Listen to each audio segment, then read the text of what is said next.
حضرت محدث ابن جوزی نے لکھا ہے کہ حضرت حبیب اجمی ایک بزرگ تھے، ان کے پاس ایک شخص اکثر آتا تھا، بڑا مالدار تھا، ایک ہی بیٹی تھی، وہ بھی ٹانگوں سے معذور تھی۔ تو آپ اکثر اس کو کہتے کہ تو توبہ کر، اللہ کی بارگاہ میں رجوع کر۔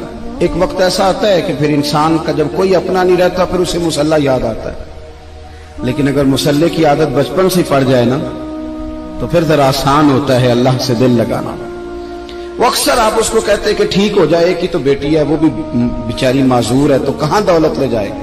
آج کرتا ہوں، ہم تاریخیں دیتے رہتے ہیں نا اللہ تعالیٰ کو معاذ اللہ کہ رمضان سے میں نے نیک ہو جانا ہے، عمرہ کر کے آؤں گا تو پھر میں پکا نمازی ہوں۔ خدا کے بندو، کس نے تجھے بتایا کہ رمضان تک تو زندہ رہے گا؟ کس نے خبر کی کہ عمرہ کرنے تک تو بچے گا؟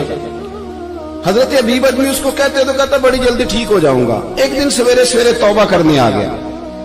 آپ نے فرمایا کیا ہوا؟ تو کہنے لگا حضرت جی کل ایک 15 سال کا نوجوان ملا ہے اور مجھے توبہ کرا گیا۔ مزہ ہی اس عمر میں اللہ اللہ کرنے کا، نبی کریم سے محبت بھی کرنی ہو تو یہی عمر ہے۔ عشق لگا سی کھیڈاں کھیڈ دی نوں تے پھر مینوں کھیڈاں بھول گئیاں، کجل پایا سی میں یار دے ویکھنے نوں، پھر او دی یاد وچ روندیاں ہی ڈل گئیاں۔ حیدر شاہ اس گلی کدے نہ رولدی پر ہن تے رولدی رول گئیاں۔ جن لوگوں نے ابو جہل کو قتل کیا تھا ان کی عمر بھی 15 سال تھی۔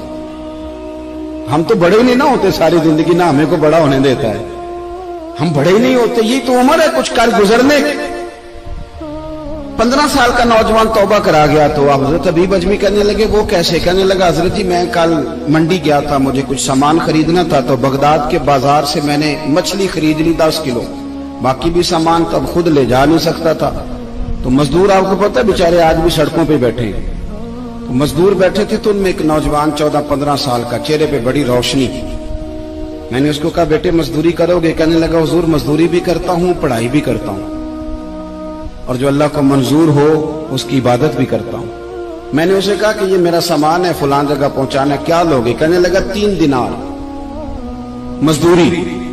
سودا طے ہو گیا، اس نے سامان اٹھا لیا۔ کہتے ہیں رستے میں ظہر کا وقت ہو گیا، کہنے لگا چچا اگر اجازت دو تو نماز پڑھ دو۔ 15 سال کا جوان، کہتے میں رکھ کے نا وہاں سامان تو پھٹے پہ بیٹھ گیا، وہ نماز پڑھنے چلا گیا، باقی لوگ دیر سے آئے، وہ بچہ جلدی آ گیا۔ میں نے کہا بیٹے آپ جلدی آ گئے؟ کہنے لگے نفل چھوڑ دیے، اب یہی نہ سمجھ لیں کہ کام چور ہے، میں بعد میں پڑھ لوں گا۔ کہتے ہیں وہ دوپہر کا وقت، رمضان بھی نہیں تھا، میں اس بچے کو نوجوان گھر لے گیا اور میں نے اپنی بیوی سے کہا کہ بڑا نیک ہے، نمازی ہے، اور راستے میں یہ بھی ہوا ہے کہ میں نے اسے ایک دفعہ کہا ہے کہ یہ مجھے تھوڑی دیر کے لیے دے دو، گرمی بڑی ہے، تمہیں پسینہ آ رہا ہے، میں اٹھا لیتا ہوں۔ کہنے لگا نہیں چچا میں رزق حلال کھاتا ہوں، اگر آپ اٹھائیں گے تو میں 3 دینار مزدوری پوری نہیں لوں گا، پھر پیسے کم کروں گا، میں نے طے کیا ہے کہ اٹھاؤں گا۔ تو کہتے ہیں میں نے اپنی بیوی کو بتایا تو بڑی متاثر ہوئی، کہنے لگی دوپہر کا کھانا پک گیا، اسے کو روٹی کھا لے، رمضان بھی نہیں تھا۔ کہتے میں باہر نکلا، اس کو 3 دینار تھمائے، تو میں نے کہا بیٹے ایک بات میری مانو گے؟ کہنے لگا بتائیے۔ میں نے کہا کھانا پکائے کھا لو۔ کہنے لگا میں معافی چاہتا ہوں، میں نے روزہ رکھا ہوا ہے۔ حضور نے حکم دیا، حکم نبی کریم نے حکم دیا، بخاری مسلم کی حدیث ہے، فرمایا نوجوانوں اگر تمہارے پاس طاقت ہے تو نکاح کر لو ورنہ روزے رکھو۔ حکم دیا، یا نکاح اور یا روزے، یہ سرکار کا حکم ہے۔ بھائی نفلی روزہ نفس کی قوتوں کو کچلتا ہے، انسان میں نورانیت اور روحانیت لاتا ہے۔ کہتے وہ کہنے لگا میں نے روزہ رکھا ہے، میں اور متاثر ہو گیا۔ میں نے کہا اب کیا کرو گے؟ کہیں اور جانا ہے؟ کہنے لگا نہیں، میں جس دن 3 دینار کما لیتا ہوں پھر میں مزید لالچ نہیں کرتا، باقی وقت یا قرآن مجید پڑھتا رہتا ہوں یا نبی پاک پہ درود شریف پڑھتا رہتا ہوں۔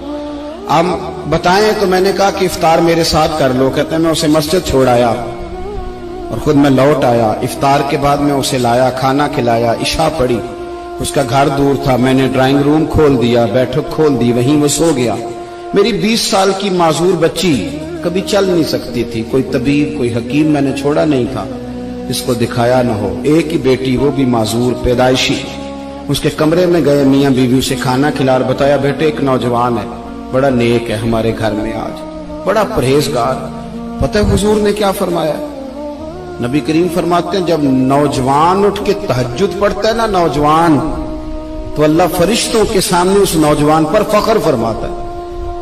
اللہ فخر کرتا ہے کہ عمر دیکھو دیکھو یہ میری بارگاہ. اللہ فخر کرتا ہے, اللہ یعنی خدا خود میرے مجلس بود, اللہ فخر کرتا ہے. اب سوچے, تو ہم نے اپنی بیٹی کو بتایا کہ نوجوان اور بڑا نیک ہے, تو کہتے ہیں وہ کھانا کھلا کے ہم واپس آ گئے. آدھی رات کا وقت ہوا تو دروازے پہ دستک ہوئی. بچی اپنے کمرے میں سو رہی تھی, ہم اپنے کمرے میں, وہ بیٹھک میں. گھبرا کے اٹھے کہ اس وقت کون ہے دروازے پہ؟ تو بیٹی کہنے لگی ابا دروازہ تو کھولنا. کہتے ہیں دروازہ کھولا تو 20 سال ہو گئے تھے بیٹی کو, کبھی اس نے چل کے نہیں دکھایا تھا, کبھی دوڑ کے ادھر جاتی کبھی ادھر آتی. کہتی الحمدللہ اللہ نے میری ٹانگیں ٹھیک کر دی. ہم دونوں رونے لگے, اے اللہ تو کتنا کریم ہے, کیسے ہوا بیٹے سارا کچھ؟ بیٹی کہنے لگی ابا آپ نے کہا تھا نا کہ نیک نوجوان آیا ہے, تو میرے دل میں خیال آیا اللہ اگر واقعی نیک ہے تو اس کے صدقے مجھے شفا ہی دے دے. یا ایھا الذین آمنوا اتقوا اللہ وابتغوا الیہ الوسیلہ. تو کہنے لگی ابھی میری دعا بھی پوری نہیں ہوئی تو رب کریم نے فضل کیا ہے اور مجھے شفا عطا کر دی. کہتے ہم دوڑ کے اس کے کمرے میں گئے, اور جب ہم نے ہاتھ رکھا تو دروازہ پہلے سے کھلا تھا, ایک خط چھوڑ گیا تھا. آج کل کے پیر کی کرامت ہوتی تو فیس بک پہ دے دیتا, باقیوں کو بھی ذرا بھول پتہ چلے.